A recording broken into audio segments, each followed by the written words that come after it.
अस्सलाम वालेकुम दोस्तों साथियों, मैं हूं समी इब्राहिम और आप देख रहे हैं समी इब्राहिम यूट्यूब चैनल।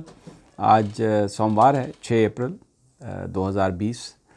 शाम का वक्त है। हो सकता है जब ये वीडियो आपको मिले तो तारीख भी चेंज हो चुकी हो। दो इश्यूज़ पर आज बात करूंगा। एक तो हलचल है पूरे पाकिस्तान में कि काबीना में तब्दीली, वो जो बड़े बड़े लोग जो प्राइम मिनिस्टर के इर्द गिर्द नज़र आते थे और अपोजिशन ये कहती थी कि ये वज़ीर आज़म साहब जो हैं इनके साथी करप्शन कर रहे हैं और ये करप्शन करवा रहे हैं और ये जो कुछ करेंगे इन्हें कोई कुछ नहीं कह सकता।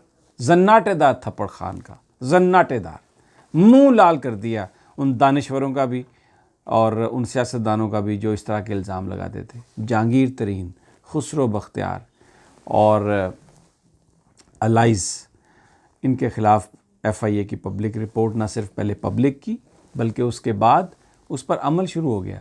देखें कितने इस्तीफ़े आए हैं, ब्यूरोक्रेसी। मैं आपको ये जो रिपोर्ट है FIA की, ये बड़ा आंखें खोल देने वाली है।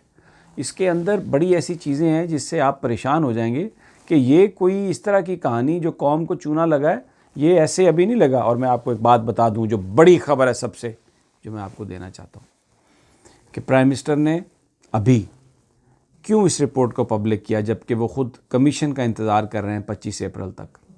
आपको पता है ये कितने जालिम लोग हैं। ये जो बड़े बड़े माफियाज़ हैं, बड़े बड़े इंडस्ट्रियलिस्ट हैं, इनके सीने में दिल नहीं है, पत्थर है, लोहा है। इन्होंने वज़ीर आज़म को ये धमकी दी कि अगर आपने इस रिपोर्ट पर कार्रवाई की, अगर आपने इसको पब्लिक किया तो रमज़ान शरीफ में शुगर जो है वो 100 रुपये किलो से ऊपर चली जाएगी। एक दो ने तो ये कहा कि ये 150 तक चली जाएगी। इतनी धमकी दी खान को। इमरान खान समझे नहीं वो खान को। टाइमिंग उनकी अपनी, क्योंकि अभी ये वक्त था, क्योंकि अप्रैल में एंड में आपको पता है रमज़ान शरीफ शुरू होने वाला है और ये धमकी दे रहे थे कि अगर आपने हमारे साथ भुक मुका नहीं किया तो क्या होगा कि जनाब रमज़ान आएगा और उस वक्त शुगर की कीमत 100 रुपये किलो से ऊपर होगी, गरीब आदमी को मार देंगे, पैसा बनाना है हमने, सिर्फ पैसा चाहिए। तो खान ने ये सोचा कि नहीं, ऐसा नहीं होगा और उन्होंने इस रिपोर्ट को पब्लिक कर दिया। अब आप देखें, पंजाब के वज़ीर खुराक समीउल्लाह साहब वो गए, आपके DG फूड वो गए, आपके जनाब मखदूम जो खुसरो बख्तियार हैं उनका चेंज कर दिया गया पोर्टफोलियो। अब आपके जो कमिश्नर थे वहाँ के DG खान के वो गए। इसके अलावा और बहुत सारे ब्यूरोक्रेट्स लाइन में हैं।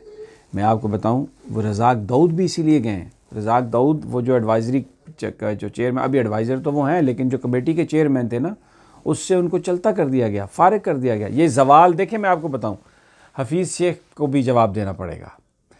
ये जो चले गए यहाँ से नाराज़ होकर, जो FBR के साबिक चेयरमैन थे, वो भी इसीलिए नाराज़ होके गए कि मनमानियाँ हो रही थी। और फिर देखें जहांगीर अरबाब शहजाद साहब जो हैं, दो लोग चलाते थे PM हाउस को, वज़ीर आज़म के ऑफ़िस को, आज़म खान साहब और अरबाब शहजाद साहब।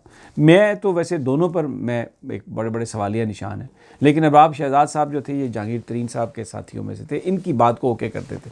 ये जो सब कुछ हुआ है ना, इसका एक पॉलिटिकल पहलू भी मैं आपको बता देता हूँ कि जहांगीर तरीन ग्रुप इज़ आउट। ये मैं अगर मेरी वीडियो आप देख रहे हैं, मैं आपको बहुत पहले ये बता चुका हूँ कि जहांगीर तरीन साहब फारिग हो चुके हैं, क्योंकि उन्होंने जो कुछ कराने की कोशिश की। आज़म खान के साथ उनके बहुत अच्छे रिलेशनशिप थे। आपको पता है कि वज़ीर आज़म साहब इतना एतमाद करते थे जहांगीर तरीन पर कि वो बहुत सारी जो काबीना की कमेटियां हैं उनके वो इजलास को प्रिजाइड करते थे जहांगीर तरीन साहब on behest of prime minister. और फिर उसके बाद जब उसके मिनट्स बनते थे तो आज़म खान साहब के साइन हो जाते थे कि उन्होंने उस कमेटी को प्रिजाइड किया, क्योंकि वो प्राइम मिनिस्टर के प्रिंसिपल सेक्रेटरी हैं। लेकिन अब ये जो सारा मामला है पैसा कि इधर भी पैसा बनाओ, ये जो FIA की रिपोर्ट है, इस रिपोर्ट को अगर आप देखें तो आपको पता चलता है कि ये एक अलायंस है, एक अनहोली नेक्सस है, एक जुड़ा हुआ है सारा माफिया, जिसमें सरकारी अफसरान हैं, जिसमें सियासतदान हैं, जिसमें और दूसरे इदारों के लोग भी शामिल हैं। तो माजी में भी जो सब्सिडीज़ दी जाती हैं या दी जाती रही हैं, इस रिपोर्ट के मुताबिक इस बात का एहतमाल मौजूद है, अंदेशा है कि उसमें भी 2 नंबरी की गई। तो अब मरियम औरंगज़ेब साहबा क्या कह रही हैं? वो कहती हैं कि इमरान खान साहब आप अब FIA की रिपोर्ट को छोड़ें, ये आप छोड़े FIA को, आपने क्या करना है? वो कोरोना से लोग मर गए हैं भाई, कोरोना को देखे। ये कौन कह रहा है? मरियम औरंगजेब साहबा कह रही है। क्यों?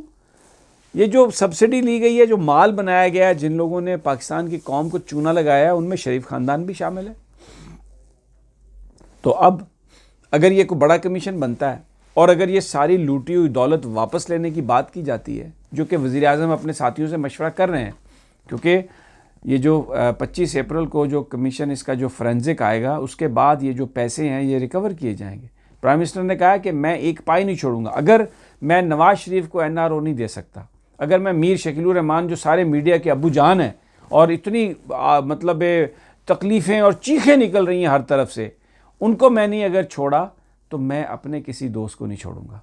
कोई अगर शख्स मेरे साथ इसलिए मिला आके कि उसने हुकूमत में आकर माल बनाना है जिस तरह माजी में माल बनाया गया, तो वो उसकी बड़ी गलत फहमी थी। खान इस तरह नहीं चलाता गवर्नमेंट। और देखें, इसमें बहुत सारे लोग ये कह रहे हैं कि नंबर गेम इमरान खान साहब लूज़ कर सकते हैं और उनकी जो वफाकी हुकूमत है वो जा सकती है, उस्मान बुज़दार के लिए प्रॉब्लम हो जा सकती हैं।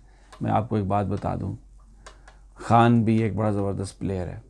जब वो फास्ट बॉल, जब वो बाउंसर करवाता है ना, तो डीप फाइन लेग पे फील्डर खड़ा किया होता है उसने कि वहाँ पर जो शॉट जाएगी या डीप मिड विकेट पे कि वो कैच होगा, पता होता है उसको। और फिर अगर उसने ऑफ स्विंग करवानी है ना, तो 4 स्लिप रखे होते हैं ताकि वहाँ पर भी वो उसको कैच कर सके।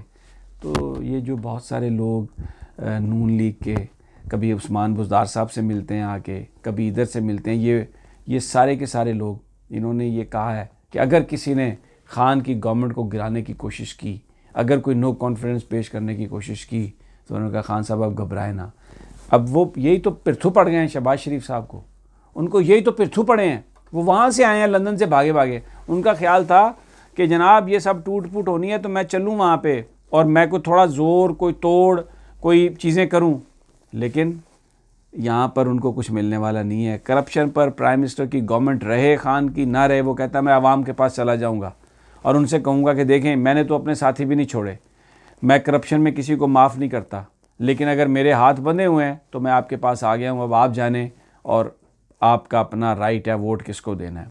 खान ब्लैकमेल नहीं होगा, किसी को नहीं छोड़ेगा। ये अपोजिशन डिस्टॉर्ट करने के लिए मुख्तलिफ हरबे भी करेगी और आने वाले वक्तों में मैं आपको बताऊँ असम्बली में भी बड़ी खप डालेंगे और ये एक सीन क्रिएट करने की कोशिश करेंगे। लेकिन खान इस बात पर भी आपको एक और ख़बर दे दूँ, खान इस बात पर भी गौर कर रहा है, क्योंकि ये एक डिमांड आ रही है कि जिन शुगर मिल्स ने ज़्यादा सब्सिडी बनाई है या फज डाटा दिया है, उसके ऊपर एडमिनिस्ट्रेटर बिठा दिए जाएँ और वो एडमिनिस्ट्रेटर कंट्रोल करें। इस पर तो जो शुगर मिल के मालकान है ना, वो उनकी पतलून गीली हो गई, मैं आपको बता रहा हूँ।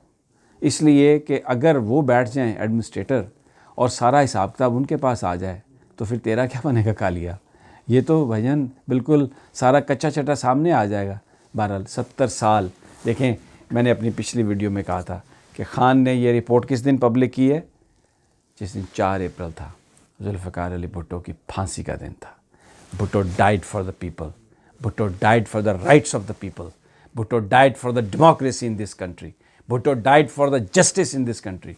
और इमरान खान ने 4 अप्रैल वाले दिन वो रिपोर्ट पब्लिक की है। क्या मैसेज दिया है कि ये वो हुक्मरान है जिसका दिल आवाम के साथ धड़कता है और जिसने भी चूना लगाने की कोशिश की उसको छोड़ेंगे नहीं। अब ये इसकी बड़ी जहतें हैं, आने वाले दिनों में इसमें और बहुत सारे लोग आएंगे। मैंने पिछली वीडियो में आपको कहा था, जनरल कमर जावेद बाजवा ने कहा है कि Imran Khan across the board तुम काम करोगे, ये फ़ौज, ये एजेंसियाँ सब तुम्हारे साथ हैं। पाकिस्तान का हुक्मरान अगर दयानतदारी से काम करेगा तो आइन और कानून के मुताबिक पाकिस्तान की सारी फोर्सेस उसके साथ पीछे खड़ी होंगी। और इस वक्त भी यही सूरत हाल है। सिविल और मिलिट्री एक पेज पे हैं। बाजवा का एजेंडा और ख़ान का एजेंडा एक है। जो करप्ट लोग हैं उनके साथ किसी तरह की भी कोई रियायत नहीं की जाएगी। अब एक और आज जो स्टोरी है, मैं ज़रा उस पर बात करना चाहता हूँ। कोयटा में डॉक्टर्स के साथ जो हुआ है, बात देखें, सिर्फ डॉक्टर एहतजाज कर रहे थे कि उनको किट्स चाहिए, और किट्स उनको सिर्फ बलूचिस्तान में यानी कोयटा शहर में नहीं चाहिए। जो डॉक्टर दूर हैं, लोरालाई में है, लसबेला में है, चमन में है, बहुत दूर दूर इलाके हैं जहाँ पर डॉक्टर्स के पास ना वो मास्क है, ना उनके पास ग्लव्स हैं, उनके पास कोई हिफाजती वो तदाबीर नहीं उठा सकते। तो उन्होंने वो ये पिछले कई दिनों से ये मुतालबा कर रहे हैं कि हमें वो दें, आप किट्स दें। डॉक्टर्स आज भी आए, 3-4 दिन पहले उनकी मुलाकात भी हुई थी चीफ मिनिस्टर से, आज भी आए। रेड जोन क्या है? जहाँ पे गवर्नर रहता है यार, जहाँ पे वज़ीर आला रहता है। ये कौन लोग हैं ये गवर्नर और वज़ीर आला? इनकी क्या औकात है? जब आप इन्हें निकालते हैं, जब ये गवर्नर और वज़ीर आला नहीं रहते, बाहर आते हैं, तो फिर पीले जोन में रहते हैं, ये काले जोन में रहते हैं। फिर तो इनको कोई ख़तरा नहीं है। फिर ये इंसान, अभी ये किसी और चीज़ के बच्चे हैं और जब उधर आएंगे तो फिर किसी और के बच्चे बन जाएंगे। बहुत अफसोस। वो डॉक्टर जिनको पूरी दुनिया सैल्यूट कर रही है, वो डॉक्टर, वो पैरामेडिक्स, वो नर्सेज जो इस वक्त जिनको पूरी दुनिया सैल्यूट कर रही है और वो फ्रंट लाइन सोल्जर हैं इस कोरोना के ख़िलाफ़, उन पर तशद्दुद और इस तरह का तशद्दुद, बहुत अफसोसनाक बात, बहुत अफसोसनाक बात। उनको जेलों में डाल दिया आपने, मसीहाओं को। ये बहुत ही अफसोसनाक बात है। जाम कमाल साहब, आपको चाहिए, आप एक भले आदमी हैं, लेकिन आपको चाहिए कि आप इसका लें। और ये मुझे पता है, वैसे जो DIG है कोयटा का, मैं आपको बता दूं, आपको पता है ये कौन है DIG? ये वो शख्स है जिसने मॉडल टाउन इंक्वायरी में शहबाज शरीफ को क्लीन चिट दी। ये वो DIG है कोयटा का। ये मैं आपको इसलिए बता रहा हूँ कि जो बुरा आदमी है वो जहाँ पे भी जाएगा बुराई करेगा। इनको शर्म आनी चाहिए, इन बेहया लोगों को जिन्होंने डॉक्टर को मारा। और ये मॉडल टाउन में करके गए सब कुछ ये लोग, उसको इन्होंने जस्टिफाई किया। ये जो वहाँ पर DIG बैठा है, ये जो रज़ाक साहब हैं, बहुत अफसोसनाक बात है। ये जो कुछ हुआ है आज कोयटा में, मैंने अपने TV प्रोग्राम में भी माफ़ी मांगी है डॉक्टरों से, मैं अभी भी माफ़ी मांगता हूँ। मेरा दिल दुख है कि यू डिज़र्व बेटर। आपको कतई तौर पर ये जो सलूक है आपके साथ, ऐसा नहीं होना चाहिए था। बहरहाल दोस्तों, मेरी जो अगली वीडियो है उस तक मुझे इजाज़त दीजिए, लेकिन इस चैनल को आप सब्सक्राइब कर लें अगर अभी तक नहीं किया, बेल आइकन को भी क्लिक कर लें ताकि जैसे ही नई वीडियो आए तो आप तक उसकी अपडेट आ जाए। इजाज़त दीजिए, अपना और अपने साथियों का ख्याल रखिएगा। अल्लाह ने